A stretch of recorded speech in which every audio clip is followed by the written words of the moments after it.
Halo guys, kembali lagi di channel Pins Project ya guys ya. Kali ini kita akan menyaksikan game kedua antara Indonesia bersama Argentina ya guys ya. Oke, tanpa banyak basa-basi langsung saja ke videonya. To try and catch out the players before the phobias in the hands of Papadog can actually make those crazy plays.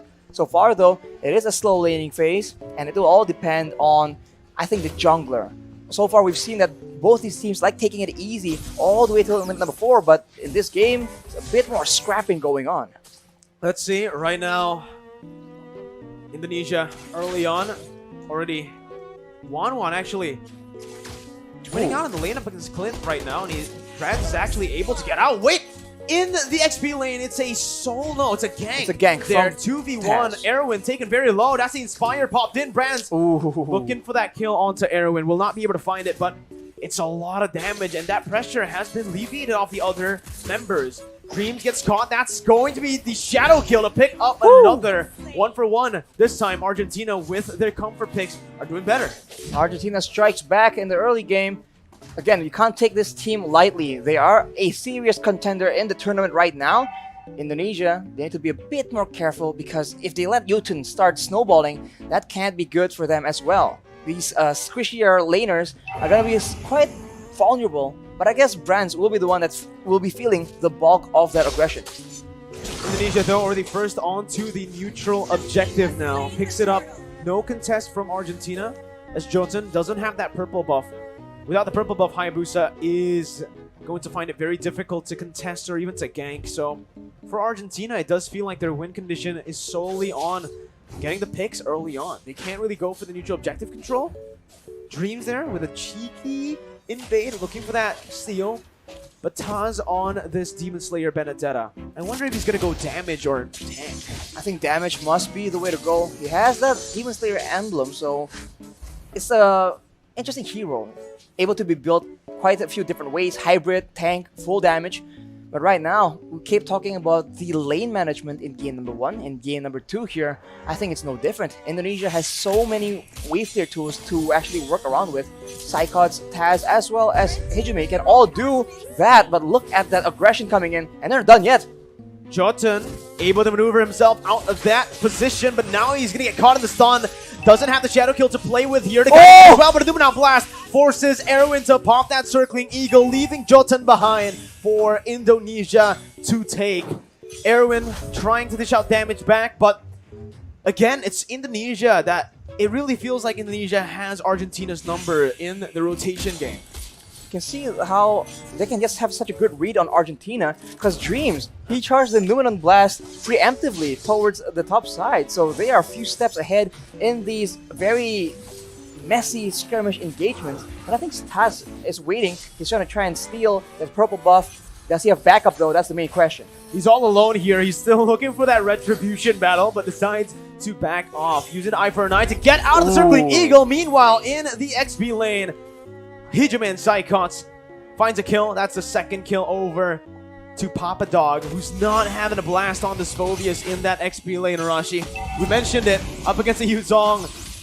It's going to be really difficult to lane, especially with the ganks that's constantly just being placed by Indonesia. Not only are they having a Phobius fall behind, they're having Psychots on the Yuzong, just absolutely wrecking it in that EXP lane. That can't be good, as the Indonesians are pushing the aggression, and look at that. Real world manipulation popped in. Jotun looking for an opening as Hijime jumps back to the Black Shoes, but it's going to be caught by Jotun, who was very patiently waiting. Going to blast onto Civ and on towards Erwin as that's the crossbow attack opened up. Erwin taken low, still able to survive, but with Civ down, this means that not only is Indonesia winning in the XP lane, this Wan on the hands of Brands as well is ahead, which is not a good sign. Absolute disaster as far as the laning phase is concerned. And look at the babysit coming in, but on the other side of the map, that is Psychots just making a very aggressive play. It almost pays out in a kill. Unfortunately, not just yet. They're just pushing the tempo again and again. And Argentina, which lane are they supposed to make plays in? Because at every moment, they're getting out-rotated, and Indonesia is just in the bushes waiting for them to walk in unsuspectingly. It's absolutely insane right now. 5-2. But Taz jumps in all alone there, looking for the purple buff, finds it and gets out. No punishment. It's actually going to be Indonesia who looked for the collapse under the tier 2. Real world inflation popped in, but Psychos jumps to the Furious Dive now. In the midst of it all, Arrow going to be taken low, but Dreams is still alive with the help of Taz, who jumps to the final blow. Looking for another kill right now as he jumps out, and he buys enough time for Brands to pick up that top side tier 1. They didn't lose a single member in that dive. If you thought Argentina completely out-macroed Slovenia yesterday, this is a bit of a repeat because Indonesia is absolutely leagues ahead from Argentina. Unfortunately, Dreams was not taken out, and due to him being so low, it baits the rest of the members of Argentina, and Indonesia were able to punish that. And while all that is happening, the fight began without Brands, and doing that, Brands just didn't stay still. Goes for objectives, goes for more farm. And we talked about the 1-1 having a good lane.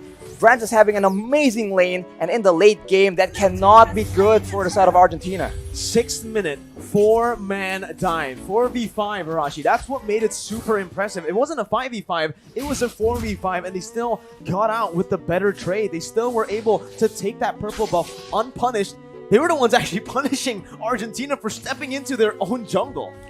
They are treading the line so carefully. I mean, at any moment, any small misplay can lead to disaster in these very risky plays, but Indonesia is making it happen.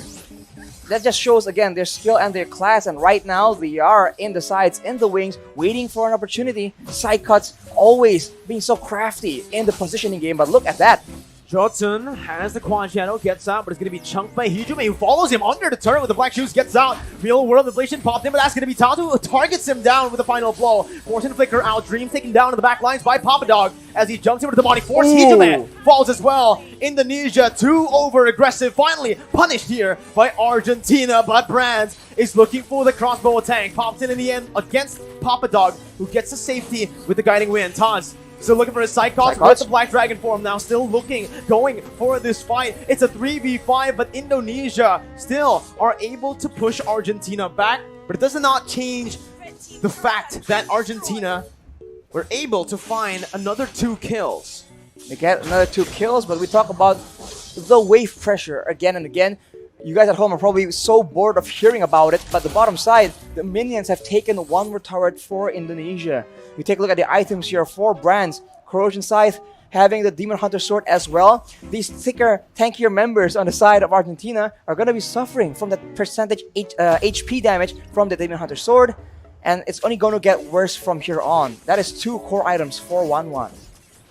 That's really not what Argentina want. It's reverse. 1-1 with the Demon Hunter Sword, the Corrosion Scythe so early on, and now I do believe he is building towards the Windtalker, which is going to be, again, that countermeasure for Brands to go up against the Phobias. When you start to have more attack speed, and when you start to be able to actually dash faster than the Demonic Force, that's when Wanwan can actually somewhat counter the Phobias. Taz is all alone, and he actually baits the entire team, baits some resources as well for Psychons. Goes over to Black Dragon form, petrifying Jotun.